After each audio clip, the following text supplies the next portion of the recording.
Welcome to Feeding the Family with Dr. Kristen, where we help you navigate the challenges of feeding your family and learn about the role food plays in our health and relationships. Feeding and food relationships can be stressful, confusing, and even destructive. I'm Kristen Saxena, a pediatrician and mother of 4 who's been researching and sharing what I've learned about feeding for over 10 years. In this podcast, I'll share my experience and expertise to help our kids and ourselves with everyday survival tips for real parents. This podcast is about progress, not perfection. So let's get started. Hi, and welcome back to Feeding the Family with Dr. Kristen. I'm Dr. Kristen Saxena. I am a pediatrician, a mom of 4, and a self-proclaimed feeding nerd. On this podcast, we are discussing the challenges that come with feeding a family, as well as exploring the role that food plays in our health and our relationships. And before we dive in and get all started, I do want to make sure and say that I want to hear from you. So we have, at the end of every podcast, we do a segment called Ask Me Anything. And that is your chance to ask any burning questions, bring up any topics that you would like us to discuss. So I would very much appreciate it if you would submit your questions to our email, which is drkristenpodcast. That's DRKRISTIN podcast@gmail.com. Or you can submit them through our social media, through Facebook or Instagram. So we'll get right to today's topic, which I'm really excited about. So today we're going to talk about being organized, or maybe being disorganized, and the role that that might play in the way that we feed our families. And I was really excited when we thought of this topic because, honestly, I consider myself a semi-recovered, messy person. So I am not by nature a very organized person. So I thought that this was a very interesting topic to discuss. The other reason I was really excited is that I love to look at things that are really the root cause of some of the challenges we face. So I think for a lot of people that really are interested and truly want to feed their family, feed themselves, their children, their families in a healthier way, it's not that they don't have that desire, and it's not even that they don't know how, that they don't know what kind of foods that they want to feed their family. A lot of times there's just something about them, about their circumstance or their lifestyle that's holding them back from being able to really achieve their goals. And I think for some people, that might be being organized or tidy in their environment. So I'm very excited to have our guest here today. Kacie Ferrazzo is a professional organizer. She is someone I've known actually for quite a while. So we met probably in the early 2000s through a mutual friend. And I've been fortunate enough to really get to know her over the last 10 plus, probably more years, and get to be friends with her. And honestly, you're a very impressive person, really a powerhouse. So she is. You are the owner of Get Organized Omaha, which you founded in 2017 after a 12-year career in human resources. Yes. A wife and a mom of 2 kids. So a daughter who's 9, correct? And a son who's 6. Correct. Yeah. So juggling all those things. And so like I said, I've always a little bit been fascinated I remember when you started this business, and I was just fascinated that someone could become a professional organizer, because again, it kind of felt so foreign to my lifestyle. And I feel like you've only known me in these last 10 so years. And so I think I've told you that I'm really not a tidy, organized person. And in the past, you've said, oh, I don't believe it. Right. And I mean, to be honest, when I was a kid, like in high school, my room was a disaster. Really? I mean, piles of clothes everywhere. And my mom was very clean and tidy. So it wasn't that we were living in this house that was messy. I think she must have just kind of given up on my room. And that was, there are books and papers and kind of all the... Did it bother you? Not at all. Okay.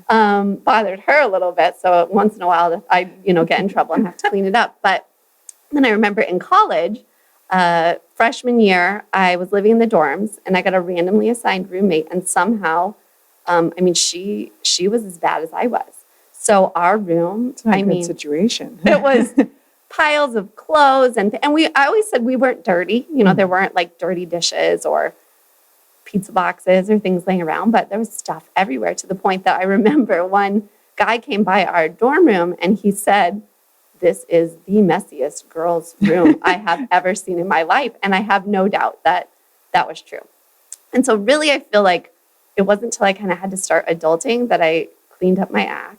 And I thought about that a little bit. Number one, Kacie knows my husband. My husband is a very tidy, organized person. So I definitely think that after getting married, some of that rubbed off on me. And I think if you live with a very tidy, organized, clean person, you have to become a little bit tidier just to kind of keep the peace. And then I really felt like it wasn't until I had kids that I felt like my kind of chaos, messy lifestyle really wasn't serving me. Yeah. So, I really actually felt like I need to get organized because I'm not going to be able to do things the way that I want to be doing them when I have to take care of someone else. So that really brings me to my first question, because like I said, I find this so fascinating. Besides being maybe an organized person yourself, what was it that motivated you to decide to become a professional organizer? That's a great question. So when I used to work at Mutual of Omaha, and I was a recruiter there. And I always talked to my colleagues about wanting to start this business. And at the time, it was kind of a new thing, and the industry was really just getting started. So I think even my husband was kind of questioning what I was talking about. But then I actually had a happy hour with after I left Mutual of Omaha with some of my old friends. And one of them asked me, she said, "Did you start that business yet?" And I had no idea how impactful that one little conversation would be. So she is actually what really got the ball rolling. So I decided that's what I wanted to do. So I really started studying the industry and researched it for a year and started practicing on friends and family and joined organizations with people globally to learn more about the business. And I just love doing it. I like working in HR. There's the people aspect. So I like working with people. I primarily work with families. So then I like it's very rewarding and satisfying to see the mess, so to speak, and then to see the end result, and then just to see people's excitement. Like I had a client just recently said that she thinks it's the best money she spends in a given year because of the results and the stress that's taken away. So I believe that. Mm-hmm. So then for those that might not be as familiar Mm-hmm. with what hiring a professional organizer might entail, can you kind of walk through what do you usually do with a client? Absolutely. So sometimes someone will call and maybe their pantry has been bothering them in particular. So I might go work with them for a few hours and get them situated with their pantry, and maybe that's it. But a lot of times, and I would say more often, it's more of a whole house picture, and it could vary. I would say my number one client are busy moms, and some work in the home, some work outside of the home. It really varies. So a lot of times it's 80% of the house, and we'll tackle one room at a time, or maybe they're getting ready for a move, or maybe they're unpacking from a move. I do work with people who are downsizing as well, and maybe they're in retirement, but probably the main spot are busy families. So sometimes that looks like coming twice a month for several months, or sometimes they want to knock it out pretty quickly. But yeah, a lot of times it's just because it all kind of ties together to, like yesterday, for example, we were working in someone's, she wanted to start in the kitchen, but really the root problem was that the office needed to be situated because the paperwork was flowing into the kitchen so sometimes you're taken in a direction too that you don't even know you'll be taken. I can believe that. And I wonder, I was going to ask you, you've been doing this now for 4 years. Mm-hmm. And so kind of how it has evolved for you over time. And I think another interesting question would be, with COVID and lots more people working from home, are you finding that that's changed sort of the dynamic? Because to me, sometimes you can leave the house and that's easier a little bit to keep it clean when everyone's out of the house and to keep your work things at work. Yes. and your home things at home. And I think, like you said, I would anticipate it's a lot. Right. You're in it all the time. Absolutely. I think you bring up a great question, and a lot of people in the beginning of COVID even said things along the lines of, do you think your business is done? Is it going away because people are home and they can take care of it themselves? And I think it's actually, of course, there are people who made that a priority, but people usually do what they enjoy doing when they're at their home more. So if you like reading, you're probably going to start reading. If you don't love organizing, you're probably not just going to start organizing. So I think it was the exact opposite, and people started probably busier than ever. I would say probably since June of 20 to now. And I think working in your home, like you said, there's no separation. And, I have a lot of clients that work full time in their house, and they kind of want to pull their hair out. So action needs to be taken. Absolutely. And you've talked to me before about how, in addition to just sort of the physical organizing, that there's a certain coaching element that you also incorporate into a lot of your work with your clients. Can you tell me a little bit more about that too? I think that a lot of it's extraordinarily therapeutic to organize. And as odd as it sounds, sometimes it works better to work with a stranger than your mom or your sister or your best friend, just because I'm not tied and I'm not going to be biased. And I always tell people I'll never tell you to get rid of anything, but sometimes it helps someone coming from a different angle or different perspective and kind of try to talk through it. Are you keeping this because of guilt? Your sister-in-law gave it to you and you don't like it, but that's why you're hanging on to it. So I can kind of talk through some of those, roadblocks with them. And additionally, a lot of people kind of joke that I'm definitely not a counselor, but I'm like a counselor because they're just getting stuff off their chest or something. There may have been a box there for 3 years and they couldn't get to it. And they're like, I don't know why.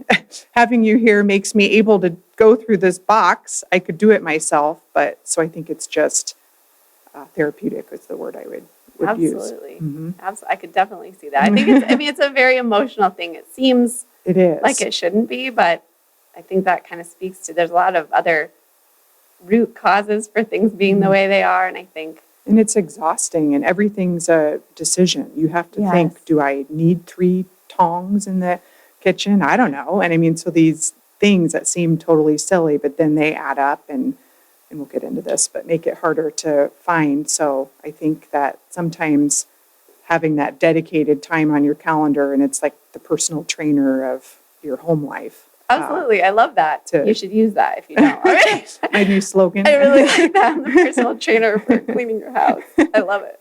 The first time we talked about this, I was really excited because immediately it clicked for you when I was bringing this up. And you said, absolutely, I see the way that being disorganized contributes to the families that I work with to some of their unhealthy eating habits. And it was very clear. It was an easy connection for you to make being in it all the time. And it also led me to do a little bit of research into that, which I found really fascinating. There actually is quite a bit of research that will study, people living in cluttered, untidy environments versus tidy environments and sort of the behaviors. And some of the things that, from what I gathered was, living in an untidy environment tends to have people make poorer food choices, eat more snacks. So they've actually had research studies showing that. Also, I read that there were 77% more likely to be obese or overweight if you lived in a cluttered environment.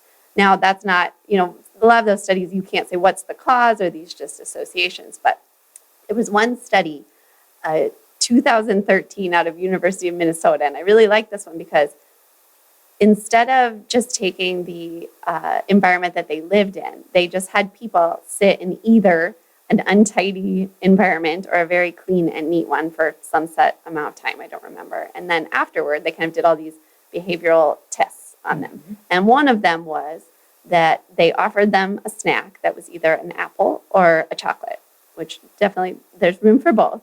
But that was the test. And so the people that had come from the tidy environment were much more likely to choose the apple than the chocolate, and vice versa, the people and so it wasn't even it said nothing about sort of their inherent tendencies. They didn't make this room clean or messy. It was just being in that environment. And that also made me think about, our kids live in the environment of our making. And so it's interesting to think about how that might be just impacting their behaviors and the choices that they're making. And just the way that even if, sometimes it's nothing inherent in you, it's just the effect that the environment can have on our behaviors. So that also got me to thinking, what do you notice? I'm sure while you're doing this, you do tons of conversations with these people. And so what do you notice about how being disorganized might affect the way these people feed their families? I could talk a lot about this, but Now's just even now is the time, right off the bat, I think just along the lines of what you were saying, that if your whole home or parts of your home, or you're just feeling that overwhelmed, stressed feeling, I think probably is going to make you a worse parent in many aspects, right? We're going to lose our patience easier. I mean, I can speak from self-experience many times. So you're at the end of your rope quicker. So Mom, can I have that Rice Krispie bar? No. Can I have that Rice Krispie? No. Fine, just take the Rice Krispie bar. So I think there's a lot of that when life is a little chaotic, of course you don't want to give in to your kid, and that's like rule number one. But, no one's perfect. Totally. So well, and I agree, because I was thinking that too, is I think the times in my life when I felt the most out of control, whatever circumstances or bad things happen, that's been the time in my life when I've had the hardest time kind of maintaining healthy habits, if that makes sense. So I think that speaks to, like you said, just the chaos and feeling out of control. Yes.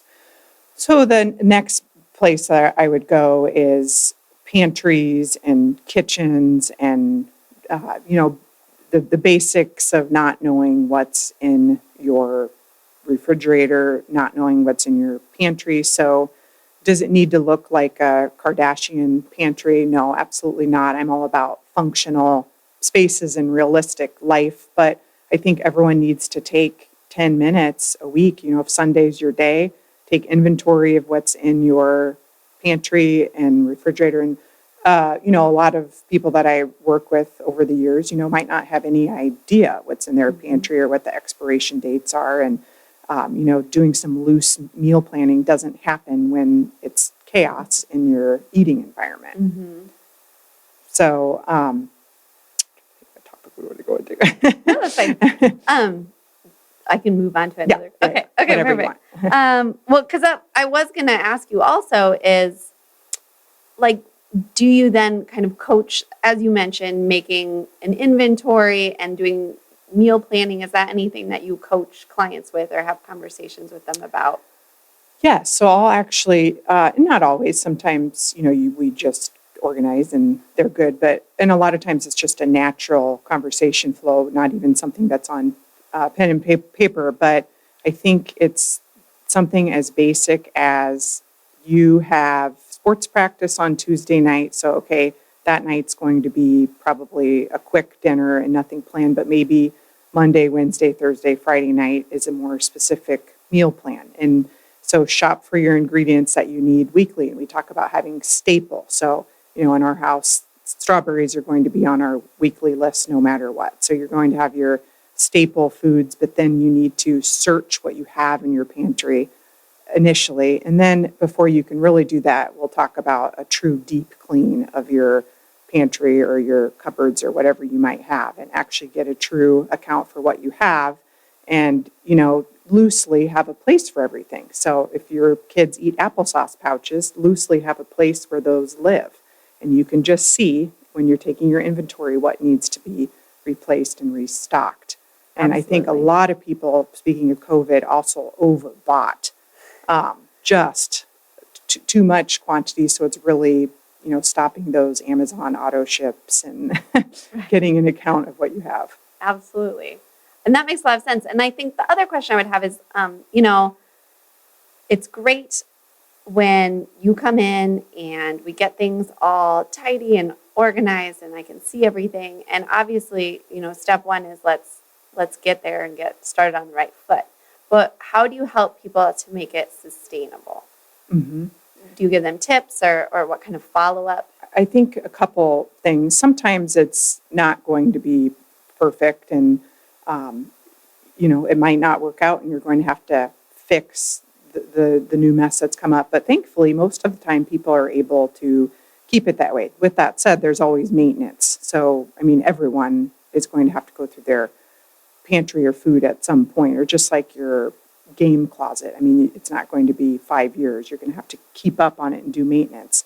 But I think that with food in particular, or really any part of your home, once you've put forth that effort and when people call me, I love it because they're wanting to make a change. I'm a horrible salesperson, so I'm not ever talking anyone into it. They want to take action and make a difference for their family. So I think once they've committed to wanting to make that change and they've taken the time to take literally everything out of their kitchen, and they realize that ultimately they're going to save money because they know what they have. Their life's going to flow better. Their family, you can actually start making meal time. So I think that it feels so much better that it's just natural that you're going to want to keep it up. It's really the same with any part of your house. If your shirts are organized, it's going to be easier to put laundry away. So I think it's the same concept in the kitchen. That makes sense. So then, clients that you've helped, have you been able to follow up with them, or have you gotten feedback about maybe how this has changed the way that they eat or the way that they use their kitchen or feed their families? I think that the number one thing that helps is being able to number one, if your kitchen is a more relaxing, calm environment, you're going to have that opportunity to have family meals together. I've worked with a lot of people that haven't been able to have family meals together, sometimes in 2-3 years, because the kitchen table was cluttered. And so that's really exciting and a great moment in their family life when they can have family meals together again. So I think that I just see a lot of, tears of joy and overwhelming happiness and just reliefs from spouses too. Sometimes, you talked in the beginning that Shakara is very tidy, but sometimes, your spouse is the polar opposite. And it's kind of like with eating habits, you tend to mirror your spouse. So, I see a lot of conflict between spouses. So I think that just that inner piece of the family to have everyone on the same page. And the other thing is a lot of people talk about, well, my spouse, he or she won't pick up and, won't organize their stuff. But I'm like, just focus on what you can focus on first. And it usually trickles down to other people in your family because they see how happy it's making you. Absolutely. Yeah. And I loved that you mentioned the table Mm-hmm. because I think that that's another one of those things where it sounds so crazy that, a pile of papers, for example, could prevent you from years of sitting at a table and eating with your family. And, the experience and the benefits that come from that, that literally you were held back, Mm-hmm. physically by a pile of stuff on your table. Right. And so to be able to incorporate that into your life by kind of making the simple step, essentially, of like taking the jump and taking the leap and getting it finally cleaned and organized, I think, like you said, it'd be hard when people start to experience that and they realize like what they've been missing out on. It'd be more difficult to let that table turn into, a pile of papers and your computers and all of those things. Right. So I think that that's huge. And I think the same way, like you were talking about the kitchen and the way it makes you feel. And Mm-hmm. so when your kitchen's cluttered, even if physically I have all the food, I have all the supplies, I could make a meal, but it's just so uncomfortable and chaotic here. Let's just go out. Like I'm not feeling good. Being Mm-hmm. here and trying to do something is stressing me out. Mm-hmm. Let's just get takeout. Right. And I think that's the life that many people live now. People are working crazy hours, and in general, kids do more activities than they did when I was growing up. So I think takeout is a huge topic because I think that's absolutely what people end up doing for obvious reasons. It's quick and convenient and don't have time to cook. So that's another thing. I've talked to a lot of clients who have started healthy meal services just because we do also live in a day and age where people are willing to pay for services where they might not have been willing to do that in our grandparents' generation. So I think that, you have to work with what's going to work for your family. And if that's starting a meal service and that's in your budget, jump on it. I agree. Well, and that I think brings to another point, like meal services, and I think even services like yours, like professional organizing. I think that brings to the point, like, don't be ashamed to get the help. Like you said, if it's in your budget and it's something that you can do, I think sometimes some of us feel ingrained, like I have to do everything myself, that I'm a failure. If someone has to ship me, the ingredients for my meals in a box and someone has to come in and clean my house, well, you have other talents. You know what I mean? I think that it's important for people to recognize, like, it's impossible to be all of these things and not to be ashamed to get that help. Especially because, like you said, it will help you be better at the things that you like to do and that you really want to do. So I think that that's a very important point to bring up too. And I was also thinking, so I think being messy or untidy, I don't know what in the business, what you guys call it, but I think that it has societally, like, maybe not a very positive connotation. So I would imagine that there's a lot of people that carry a lot of guilt or shame about the way that maybe the condition that they're living in. And I think, like you said, it's often easier to have someone like yourself who's kind of an outsider come in versus, a sister or a friend, because I think there's some sort of guilt or shame, either how do you live this way? How do you let things get this way? How do you manage that with your clients, or how do you approach that?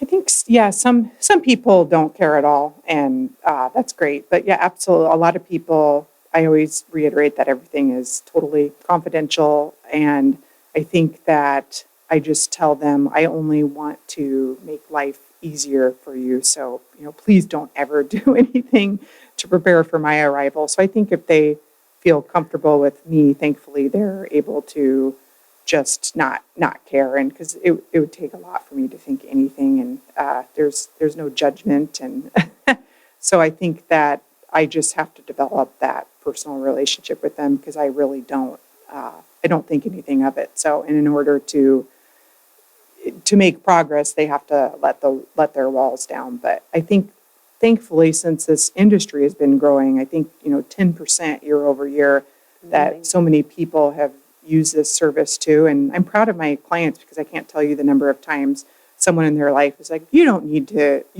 do that. I can help you, or you can do that. And I'm glad that they're acknowledging that, no, it's okay to have someone help, and it'll be okay. Right. Well, and I think self-help is a big buzz right now, but this isn't maybe what people think of necessarily, but I think this is a huge form of self-care and self-help, because again, it's the impact that your environment has on all of the other things that you do. And so I think, if it's going to help you psychologically, if it's going to help you maintain the healthy habits that you want to maintain, this is absolutely a form of self-care that people should. Yes. And kitchens are one of the areas in particular. A lot of times people don't know where to start in their home organization process, and a lot of times I will recommend kitchens. Kitchens or closets, because you're starting your day every day getting dressed, but kitchens, as everyone says, the heart of the home. So I think it's a great place to tackle if you're questioning what part of your home to get started in. Absolutely. So this is kind of more of like a question as I thought about it personally, because I do believe, I certainly understand and see the benefits of being organized, particularly, like I said, in adulting, where your responsibilities are much more. Yes. And so in order to navigate that, being organized, it really does make a huge difference. That said, there is a certain part of me that really feels comfort, I think, in some sort of chaos. And so I laugh because they've gotten fewer and fewer. But as I've gotten, I've always had, it used to be multiple drawers. Now it's, kind of down to maybe 1.5 that were just my stuff. And I felt like they kind of just needed to be a mess. And that's okay. And so I don't know, is there like a comfort in the chaos, or do you experience this in people that are just like, leave that one alone? Yeah, I do. And for example, in kitchens, it's okay to have a junk drawer. I mean, you might need 2 junk drawers. That's totally okay. Or maybe your, unfinished basement is where a lot of people, that's where the kids roam. And it's just, they're certainly not going to bother having the kids pick that up every day. And that's fine. Just let it be. Or maybe you're okay with your kids' room being a mess, whatever that is. If there's certain zones in your home, that's okay. Well, because I always left it, I didn't know if it was some sort of like rebellion, or like hanging on to my youth. But, in that same I research, need my drawer. I know. I was like, that drawer is going to just be full of crap. Yeah. It's like almost a relief for you to just have that little space. It really is. So I think that that's funny, but again, speaks to just the weird psychology that I think sometimes we overlook that goes into all of this. And, I can read people pretty well, and sometimes I just know that we're not going to worry about this. They, can get a little bit, I don't want to say defensive, but, I just know, nope, not worth it. Let's look at the big picture, and if this little area is going to be a crazy zone, that's okay.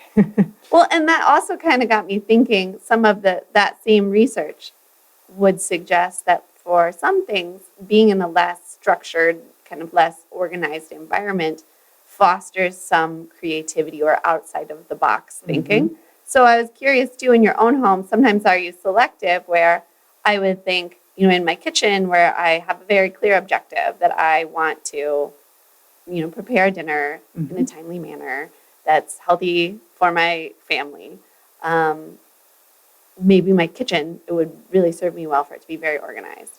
But if I do work or have hobbies that are really much more creative, or I need to be more artistic or outside of the box, do you ever have that experience where it's like, maybe this space is not as well served for, all of your little paintbrushes to be in a row? And I don't know, because I'm not an artist, but I thought it was interesting. Sometimes I have to mirror the personality of my client, because, not everyone is going to want the perfect rows. So I think that's why I talked earlier about functional organization, and I'd say I do real life organizing, because a lot of the TV shows and shows that are out now, it's making it look perfectly beautiful, but in real life, your cereal is not always going to be perfectly to the top of the container. So I think that it's just realistically working with what is going to make you feel good and what will be sustainable.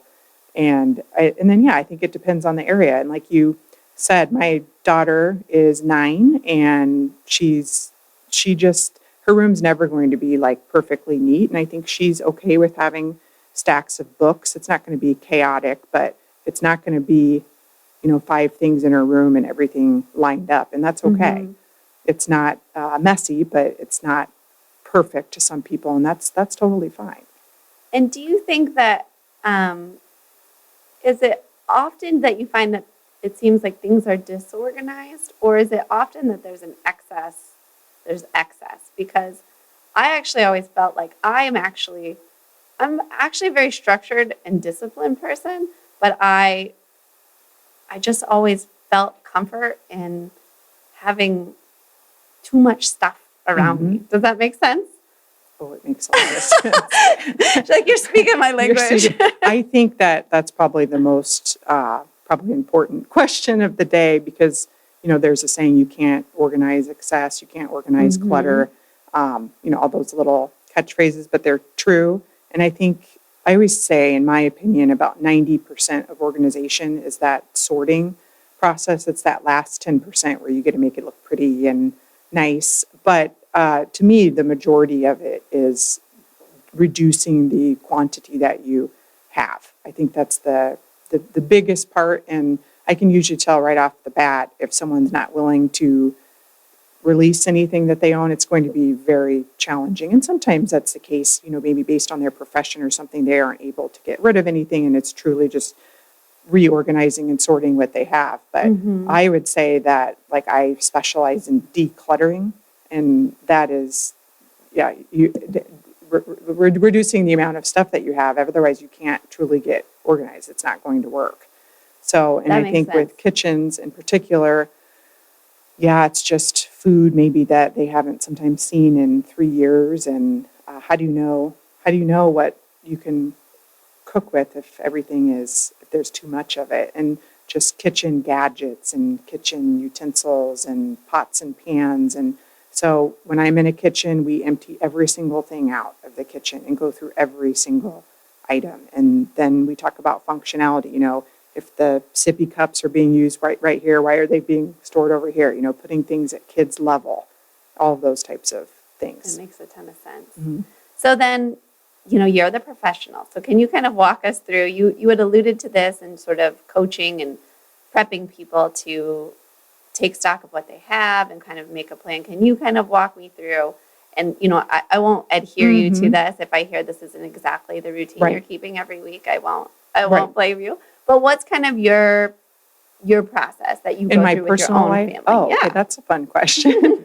I would say in my personal life, like Sunday is my day where I do grocery shopping. So I would say a loose meal plan for meals every night of the week. In our house, we usually have Friday specifically for, is some sort of takeout or going out to eat. And then Saturday lunch we have out. That's just kind of our little routine. But other than that, lunches are usually kept pretty simple, and that can be more of the same thing on a day-to-day basis. And breakfasts are more of the eggs or bagels, those standard things. But for dinner specifically, I have it mapped out what we're eating each night that week. And I mean, obviously, life comes up, and hamburger meat can be frozen if something comes up, but.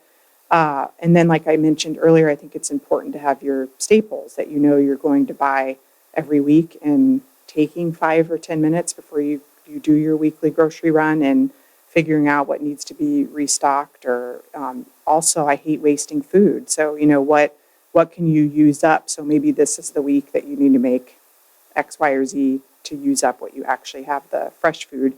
And then in a perfect world, do I always dice up and have the grapes readily available? No, not always, but in a perfect world, that would be great if the snacks were accessible for the kids. Absolutely. Well, I think, and that speaks to, like you said, it has other benefits. When you're using what you have, you're saving money. You're not wasting food. This is all, it's good for the environment, all of it. I mean, Mhm. it has benefits beyond even what's happening at the mealtime. And then the other thing that you mentioned when you said loose meal planning, I'm not sure if this is what you were talking about, but I have always said sometimes even more difficult than preparing the meal is deciding Mhm. what are we going to eat. And so sometimes we'll do, like I always use Taco Tuesday as the example because my other days have fluctuated over time, but I usually have a loose mental idea of like Mondays we do this, and it's Tuesdays we do some sort of Mexican food, like you said. So I think that just helps frame it. It's not like it's a rule, and if I decide something else would be really good that day, that I'm like, sorry, it's Taco Yeah. Tuesday.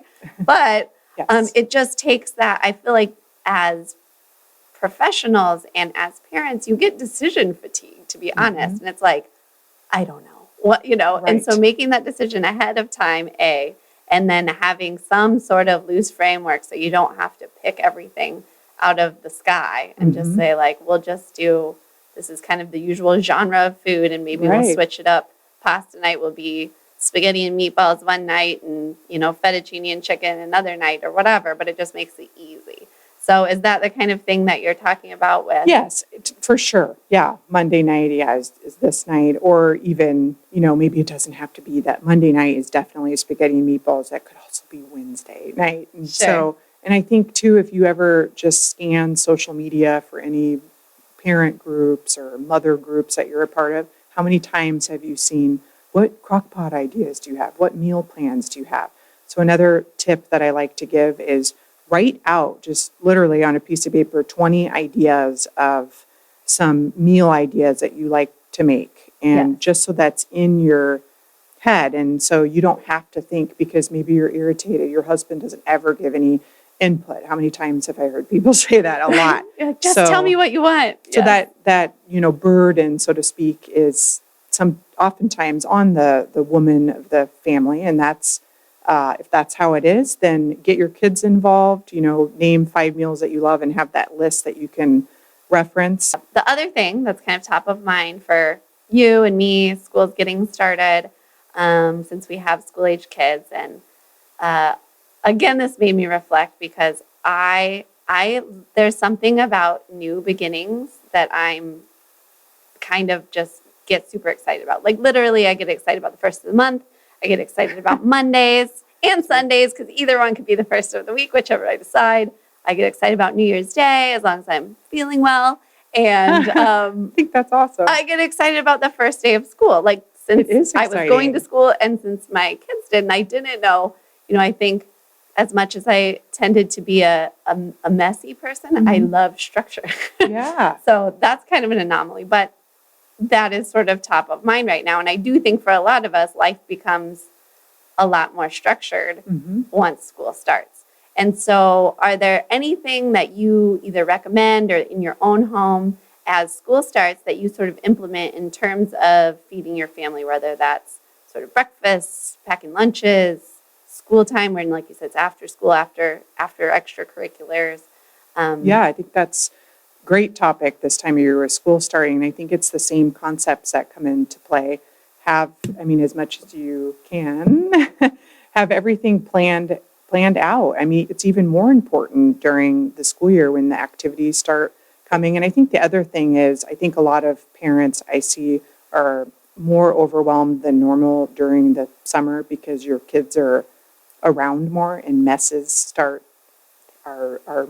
more plentiful when the kids are around all the time. So it's okay to acknowledge too, going in the school year, that everything doesn't have to be perfect. And maybe now this is your time that maybe you have more time when the kids are in school that you can actually dedicate to getting organized. I even say sometimes even still in the summer, if your kids can go for a few hours with someone, the grandparents, and you can just have that time without them there. So I think that sometimes I've noticed people are really ready to dive in after the kids go to school. So I think it's a great time to tackle it, maybe what you've been putting off. Absolutely. I agree. And then do you have any tips maybe for something like parents that are packing school lunches? Is there anything that you would just give advice? Like maybe here's a great way to make that easier on yourself by implementing some sort of organizational tactic. I think that this goes in with school lunches and actually goes in with organization, period. I think it's to get your kids involved as much as possible. So, in every part of the house, with unloading the dishwasher, making their bed, whatever. But I think with food prep too. So I think, maybe your kindergartner is or is not old enough to start making their lunch. But I think if they're part of the process and, they're taking accountability and responsibility to pack their school snack and actually get it in their backpack. So as much pre-planning as possible the night before, easier said than done, I realize. But I think getting kids involved, because when it comes down to it with any home organization, it's never going to be able to work if the mom and dad are responsible for everything. So, and while we all know it can be hard to delegate, it's going to just make it that much easier. So you have to resist saying that it's so much easier to do it yourself. Because, So I think if your kids could be a part of the process. Well, I suppose it's very much facilitated when, like you said, you've organized it so the child can find what they're supposed to put in their lunch or their snack. And like you said, things are at the proper level. So if your kid has to climb up on top of the counter every time that they want to get their lunchbox out, it doesn't make much sense. Yes. So it seems obvious, but you can facilitate it for yourself and maybe make it, like you said, we've all been there and just said, this is just easier if I do it myself, but you can make it much more easy and possible for your child to do their part if you organize things in such a way that it's actually practical. And I think that goes in hand with eating healthy and having less chaotic family dinner times if everything else, so maybe this is the great time this isn't food related, but it's indirectly food related, to have your paperwork process set up. So when the backpack comes home with the 43 pieces of paper, where do they go?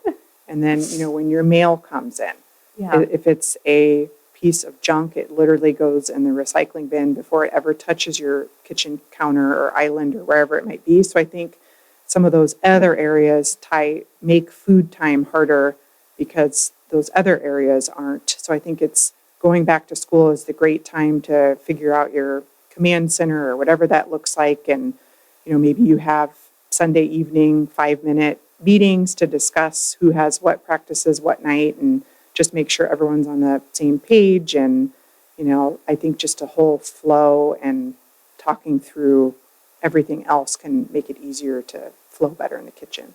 Absolutely. So, if any of our listeners are listening to this and it's really speaking to them and they feel like they would benefit from services from a professional organizer such as yourself, you service now both the Omaha and Lincoln areas in Nebraska here? Yes, Omaha and Lincoln. And people can contact me through, text message, email, through Facebook or Instagram. And usually we're able to work with people in within a few week period. It just depends on our schedule, but. Yeah, absolutely. And we'll include all that information of how people can contact you. Thank you. Because I'm sure that there's a lot of people listening to this and hearing saying, this is what I need. I need to get started on the right foot. So I think that's incredible. Well, thank you so much, Kacie. Thank you so much for having me. Oh, absolutely. My pleasure. So I think we can kind of move into our next section, which is Ask Me Anything. What I didn't tell you is they're going to ask you too. Okay. I like Surprise. it. And now it's time for your questions. Ask Me Anything with Dr. Kristen on the Feeding the Family podcast. Our first listener question is, how important are boundaries and routines to staying organized? So I would say for me in particular, routine is essential to staying organized because I think, like I'd mentioned before, I don't feel like I physically tend towards order. And so I think that's actually why I like structure so much, if that makes sense, and routines, because it's what allows me to maintain the physical organization in my world. So things that you mentioned, like saying on Sundays, we decide what the meals are and we inventory the pantry, or on this night, we clean out the backpacks and put the papers here. Mm-hmm. It's not, my propensity is that those papers never really bothered me, is really what it is. It's not so much, I think, that I want them there. It's just that they don't bother me. But over time, they create problems.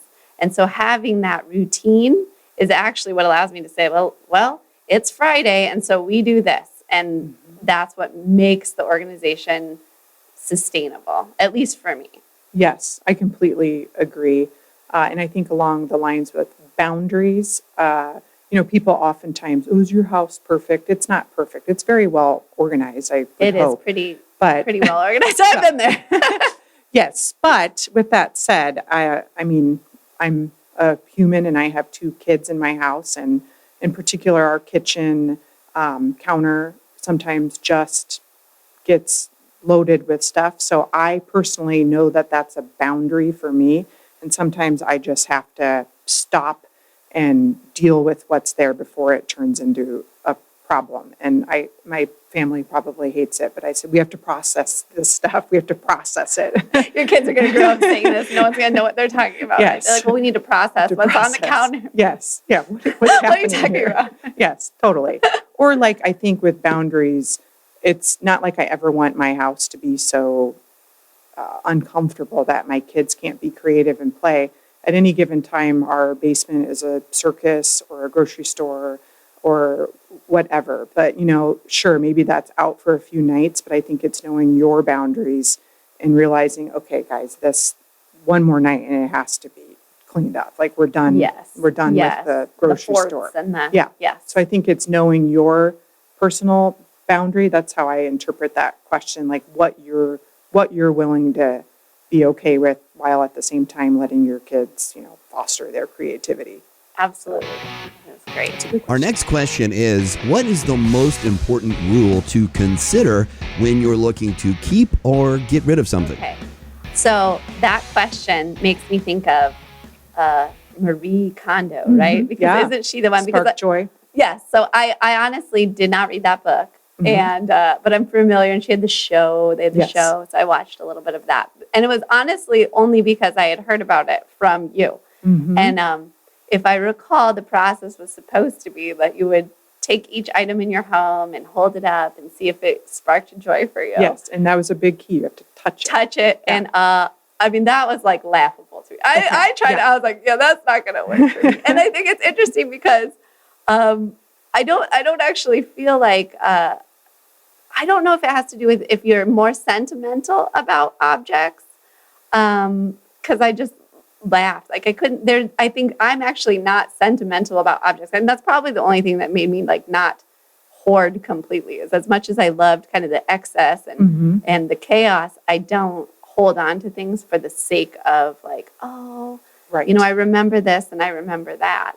So I'm probably like the worst kind of disorganized person because I don't even keep like cool stuff Or for your later. kid scribbled on a piece of paper. Yeah, It's exactly. not- So I'll probably also regret that in the future. But I think that for me, as I've gotten better, was just because I have some emotional attachments to items, but for me, it's mostly just function.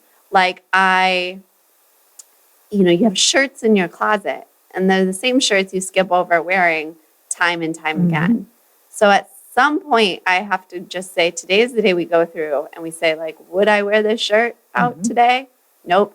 I think I don't actually like this shirt. So it just needs to go. So I think it's more just inventorying. Do I actually use this? It's like a functional question. That is so true. Yeah. Otherwise, it's just taking up space. Yeah. And that whole spark joy thing was so trendy a few years ago. And I'm sure I it works do for people. I certainly do ask that along the lines of, do you like that shirt? No. Right. Why are you keeping it? So I think it is valid with certain things because it's kind of common sense. Like, no, I hate that plant. Get rid of it. But I think, like, does anyone really love a hammer?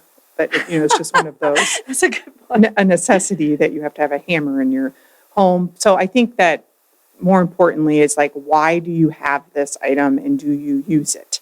Yes. So I think those are two questions that I will, and then like I touched on earlier, then it's a matter of going deeper. Some people are ultra sensitive. Some people are not sensitive, but sentimental. And some people are very, just want to keep everything. So I think it's just a matter of it's your decision only that you get to make. Never feel obligated to keep something if you truly don't think you're ever going to use it. But on the flip side, there's a t-shirt that you'll never wear. It's okay to keep that t-shirt too. I mean, It may be that t-shirt does make you happy. So, and I also don't think, and I think I've talked to you about this before, Kristen, is that it doesn't matter to me how long you've had clothes.